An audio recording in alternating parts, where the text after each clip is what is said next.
दो पैरामीटर कल समझे थे, heat capacity and specific heat capacity.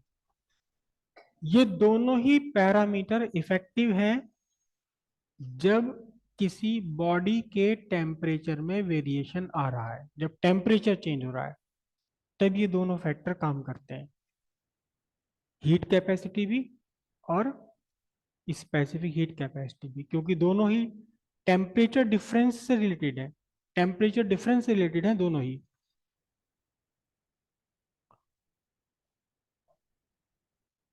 Heat change की, हीट एक्सचेंज की एक ऐसी कंडीशन भी है जिसमें टेम्परेचर में वेरिएशन नहीं होता, लेकिन स्टेट में चेंज हो जाता है। टेम्परेचर में वेरिएशन नहीं होता, स्टेट में चेंज हो जाता है। आइस का टेम्परेचर 0 डिग्री सेल्सियस है। अगर उसमें प्योर वाटर का बना हुआ है वो, तो आइस का टेम्परेचर कितना होता है? 0 डिग्री सेल्सियस, 0 डिग्री होता है। और आप किसी बर्तन में पानी उसे आइस को रख दीजिए, पिघलने लगेगा। पिघलने के बाद जो पानी बना है, जिस पानी में वो आइस डूबा हुआ है, उसका टेम्परेचर भी जीरो ही है, उसका टेम्परेचर भी जीरो ही है, उसका टेम्परेचर नहीं बढ़ा। लेकिन चेंज किया हुआ है, स्टेट में चेंज हो गया, स्टेट में चेंज हो गया।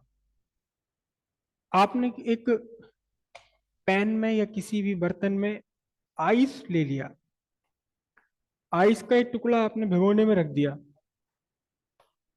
आइस का एक टुकड़ा यहाँ रख दिया आपने, ये आइस है, और इसे आप लगातार हीट कर रहे हो,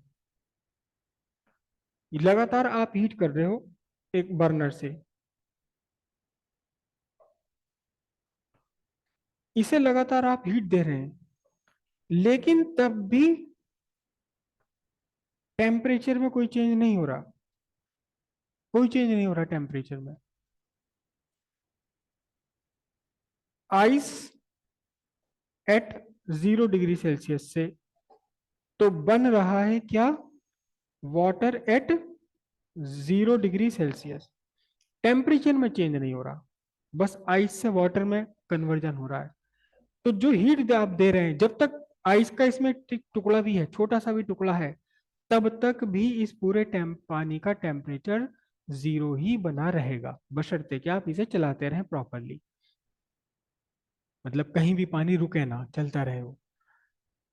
तो जो हीट आपने दी वो कहाँ यूज हो गई, वो कहाँ गई? जब इस हीट ने टेम्परेचर चेंज नहीं करा, तो जो हीट आपने यहाँ दिया है, हीट जो भी आपने हीट दी है, ये यूज्ड हो गई क्या? टू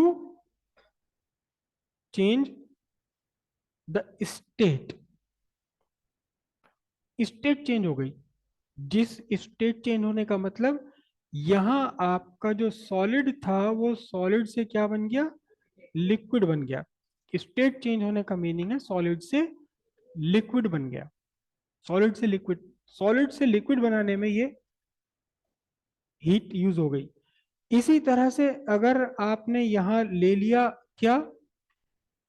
वाटर, और आपने उसका टेम्परेचर बॉइलिंग पॉइंट तक आपने पहुंचा दिया, यहां इसमें आपने पानी ले लिया,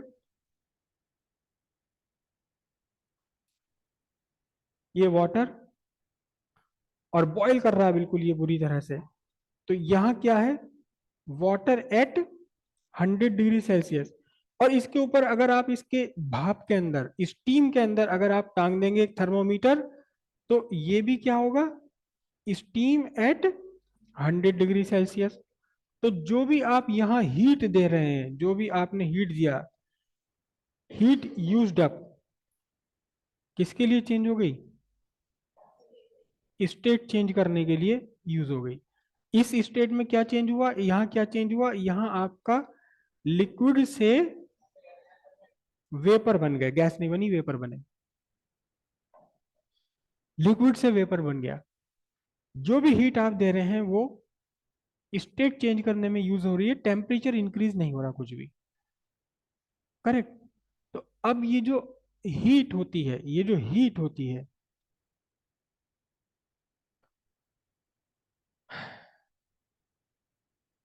heat use to change state of matter, इसका नाम दिया जाता है latent heat.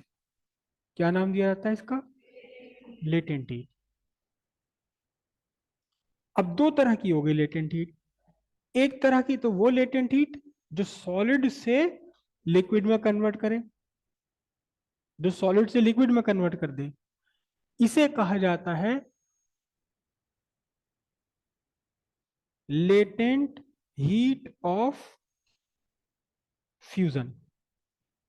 Latent heat of fusion. Fuse करने का मीनिंग ये होता है कि सॉलिड से लिक्विड स्टेट में आपने ला दिया। जो वर्ड बोलते हैं ना, आ, पहले जो वो ऐसे वाले फिलामेंट वाले बल्ब आते थे, अब भी 10-12 रुपए का आता है वो बल्ब, जिसमें वो धागा सा होता है अंदर, स्प्रिंग सी, उसे कहते हैं फ्यूज हो गया। तो फ्यूज होने का मतलब क्या हुआ? कि वो इतना हीटअप हो गया कि उसका सॉलिड, कहीं से वो तार सॉलिड स्टेट के बजाय पिघल करके लिक्विड में आया तो टूट गया वहां से वो। फ्यूज होने का मीनिंग होता है सॉलिड से लिक्विड में जाना। तो इसे हम बोलते हैं latent heat of fusion. Latent heat of fusion, या एक नाम और है सॉलिडिफिकेशन।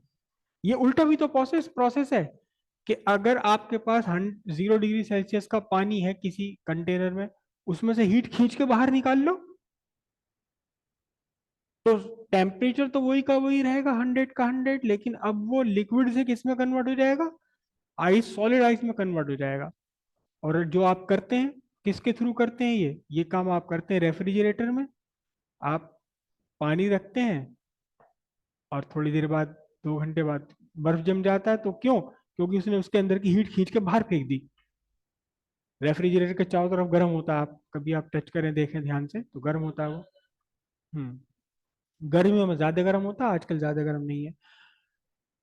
तो इसके दो नाम हो गए, लेटेंट हीट ऑफ फ्यूजन या लेटेंट हीट ऑफ सॉलिडिफिकेशन। और फ्यूजन का एक नाम और होता है लेटेंट हीट ऑफ मेल्टिंग। तीनों एक ही नाम है। और वो लेटेंट हीट जो लिक्विड से वेपर में कन्वर्ट कर दे, तो इसको हम क्या बोलेंगे? इसे हम बोलेंगे क्या? लेटेंट हीट ऑफ वेपोराइजेशन, या वेपोराइजेशन के साथ में लिक्विफिकेशन। लिक्विफिकेशन, अगर वेपर से लिक्विड बन रहा है, देखो अगर आपके पास लिक्विड है, लिक्विड से वेपर बनाने के लिए आपको हीट देनी पड़ेगी, लिक्विड को हीट सप्लाई करनी पड़ेगी, उस हीट को लेकर के लिक्विड कन्वर्ट हो जाएगा वेपर स्टेट में। लेकिन अगर आपके पास वेपर है तो आपको हीट मिलेगी, उल्टा हीट मिलेगी आपको। और फिर उस टाइम वो वेपर्स कन्वर्ट हो जाएंगे किसमें? लिक्विड में। कहीं आपने देखा ये काम होते हुए देखा कि वेपर में से हीट लेकर के लिक्विड में कन्वर्ट कर दिया जाता है? बहुत कॉमन है हमारी लाइफ में, बहुत कॉमन।